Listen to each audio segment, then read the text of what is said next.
সকলকে রথযাত্রার অনেক অনেক শুভেচ্ছা।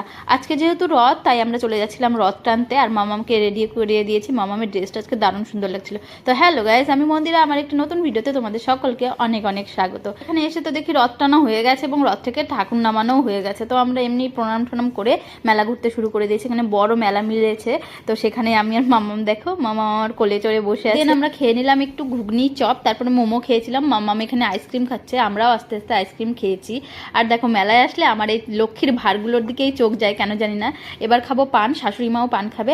আর যেটা মেন আকর্ষণ এই রথের মেলার লটকা ফল, তো আমরা অনেক লটকা ফল নিয়েছি। দূরে আর একটা দোকানে দেখো কত সুন্দর সুন্দর লক্ষ্মীর ভাড়। আমার না এগুলোর প্রতি আলাদাই একটা ইমোশন কাজ করে, কেন জানি না। যেটা দেখি সেটাই মনে হয় নিয়ে নেই। আর মেলার এক কোণে হচ্ছিল এখানে মনসা গান, তো সেটা আমরা দেখার চান্স পাইনি, অনেক ভিড় ছিল। পিয়ুষকে বলছিলাম আয় পিয়ুষ একটু ভিডিও করছি, তোকেও নেই ভিডিওতে। তারপরে মেলাকে টাটা বাই বাই করে আমরা বাড়ির উদ্দেশ্যে রওনা দিলাম। আর বাড়িতে এসে দেখো যে লটকা ফল আমরা প্রায় 1 কেজির মতো নিয়েছিলাম লটকা ফল। তো আজকের ভিডিওটা তোমাদের কেমন লাগলো কমেন্টে বলো অবশ্যই, সাবস্ক্রাইব করতে ভুলো না। ঠিক আছে, টাটা বাই বাই।